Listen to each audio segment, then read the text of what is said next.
So I'm engaged, and I just, finished saying how both his family and friends, like, definitely don't like me. They're not for this wedding.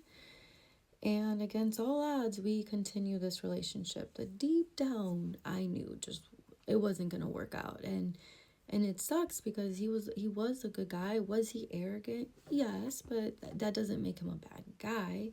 He was always so good to me. He was definitely good to my son. Um, my son's father and him did not get along. They definitely didn't get along.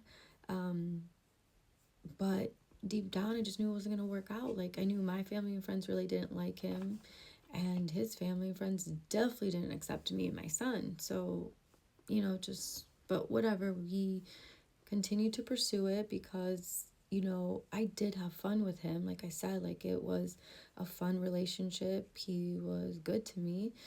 Um, and oh, sorry, lost my train of thought where I was going with it. But we started to plan this wedding, and Lucy is like so excited for this wedding. She is like, I have a couple of conditions when it comes to the church because I was raised Catholic, and she is like a very like following Catholic, go to church every Sunday, that type of Catholic.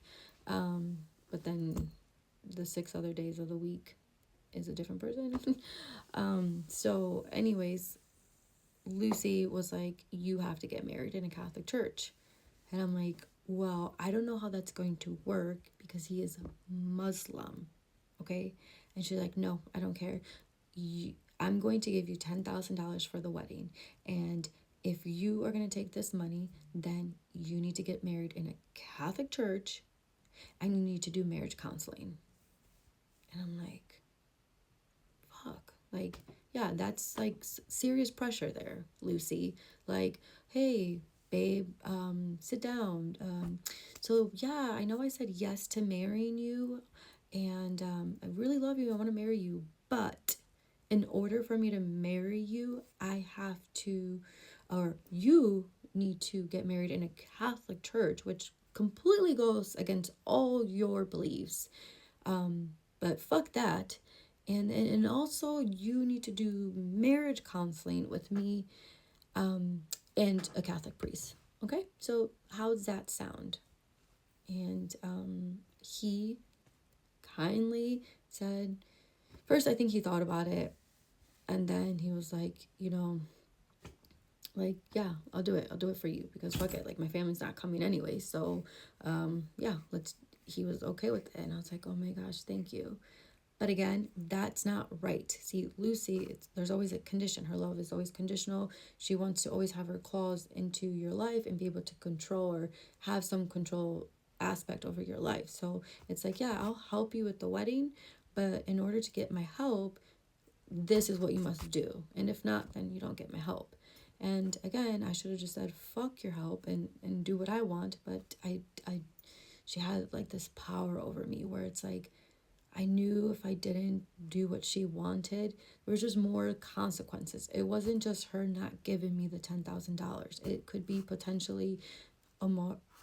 It could potentially be my son and I having to get out, immediately, or her and Ricardo not wanting anything to do with my son, because it's like, how many times in my life did she dispose of me, and I was her daughter? So if she did it to me countless times, what makes you say she wouldn't do it to my son, who he loves her, like, he adores him, because I never tainted his mind or even told him anything about them until recently.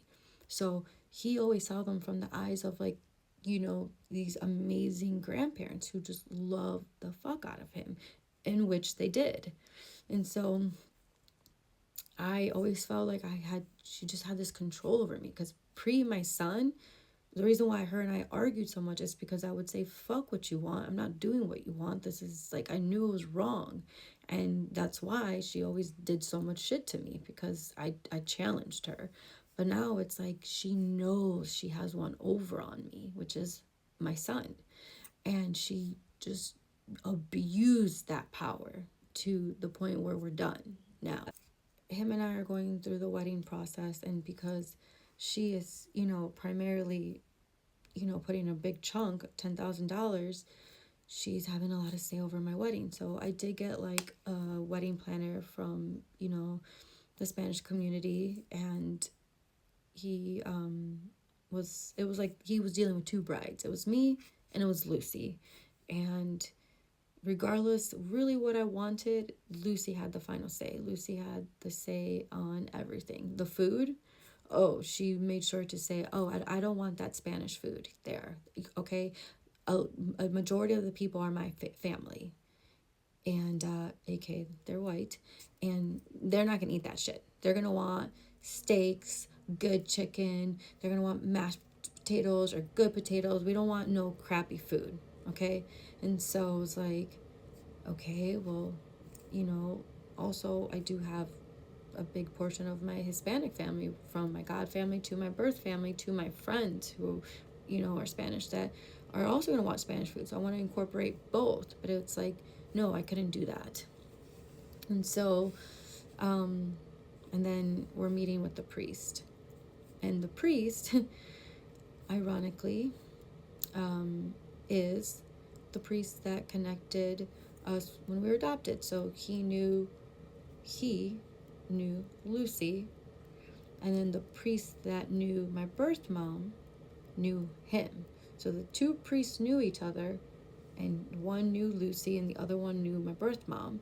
And that is the connection of how Lucy got me and my sister. So this is the priest that is doing our marriage counseling.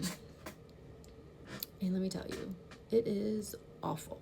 It is, I don't know if you're Catholic or in your religion, if you had to do this, but you have to talk about family, friends, kids, finances,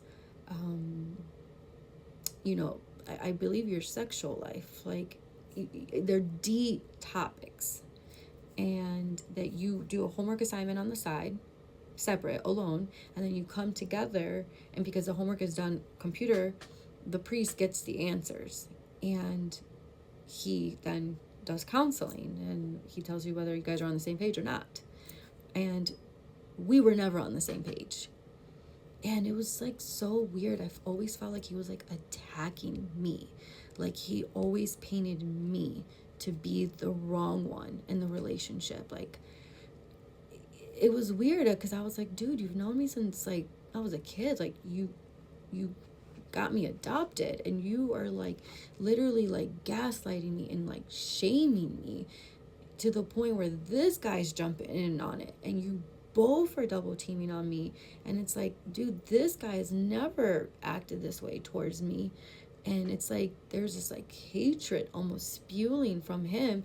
And I remember one of like the very last sessions, I like ran out of there like crying hysterically, like just crying, because it was like I couldn't take it anymore. And I remember like sobbing and calling Lucy and telling her like, I don't think we can get married. Like, and that priest, I said his name, like fucking hates me because the way he just treated me and like made me feel. And these two are just attacking me like I'm this awful human being. I'm like, that's not like love. That's not love.